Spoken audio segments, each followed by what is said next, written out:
ओम नमो भगवते वासुदेवाय नमः। जय हो श्री हरि विष्णु की। स्वागत करती हूँ मैं आप सभी का मेरे चैनल पर। आज मैं आपको योगिनी एकादशी व्रत की कथा सुनाऊंगी। तो चलिए सुनते हैं और जानते हैं योगिनी एकादशी व्रत के बारे में।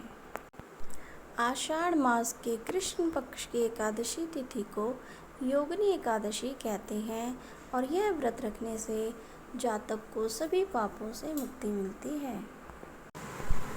पौराणिक कथा के अनुसार स्वर्गधाम की अलकापुरी नामक नगरी में कुबेर नाम का एक राजा रहा करता था, जो कि परम शिव भक्त था और रोजाना नियमानुसार शिव जी का पूजन किया करता था। पूजा के लिए उसके यहाँ हेम नामक एक माली फूल देने आता था। हेम की पत्नी विशालाक्षी बहुत ही सुंदर थी। एक दिन वह मानसरोवर में से पुष्प तो ले आया, लेकिन कामासक्त होने के कारण वह अपनी स्त्री के हास्य विनोद तथा रमण करने लगा। इधर राजा उसकी दोपहर तक राह देखता रहा।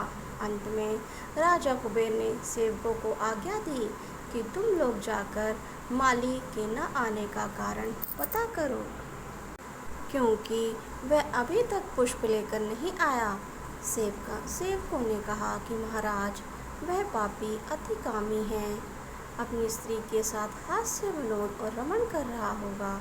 यह सुनकर कुबेर ने क्रोधित होकर उसे बुलाया। हे माली राजा के भय से कांपता हुआ उपस्थित हुआ।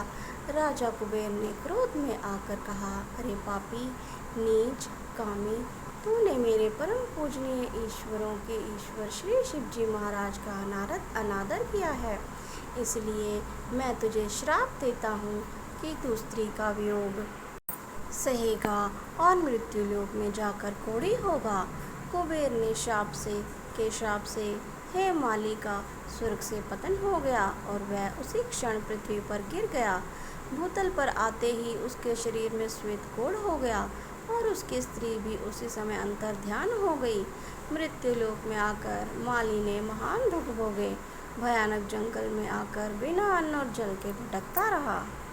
घूमते घूमते एक दिन वह मार्कंडेय ऋषि के आश्रम में पहुंच गया, जो ब्रह्मा से भी अधिक वृद्ध थे और जिनका आश्रम ब्रह्मा की सभा के समान लगता था।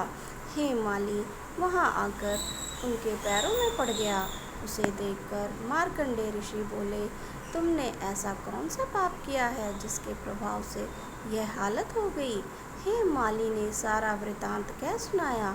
यह सुनकर ऋषि बोले, निश्चित ही तूने मेरे सम्मुख सत्य वचन कहे हैं, इसलिए मैं तेरे उद्धार के लिए मैं एक व्रत बताता हूँ।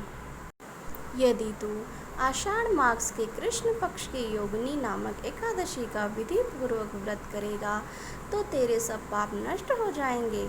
यह सुनकर हे माली ने अत्यंत प्रसन्न होकर मुनि को साष्टांग प्रणाम किया।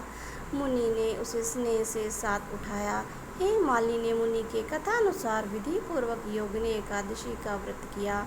इस व्रत के प्रभाव से अपने पुराने स्वरूप में आकर वह अपनी स्त्री के साथ सुखपूर्वक रहने लगा।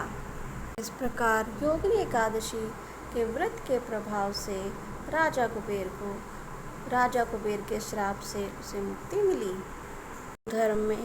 हिंदू धर्म में प्रत्येक माह 2 एकादशी व्रत आते हैं, एक कृष्ण पक्ष में और दूसरा शुक्ल पक्ष में।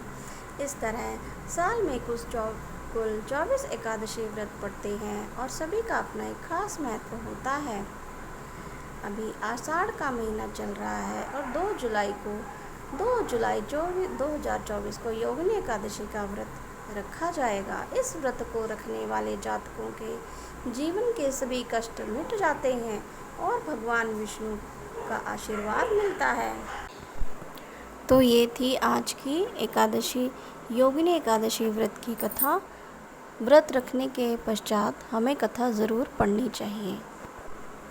अगर आपको मेरी कथाएं अच्छी लगती हैं तो प्लीज़ मेरे चैनल को लाइक और सब्सक्राइब ज़रूर करें। धन्यवाद। जय श्री हरि विष्णु।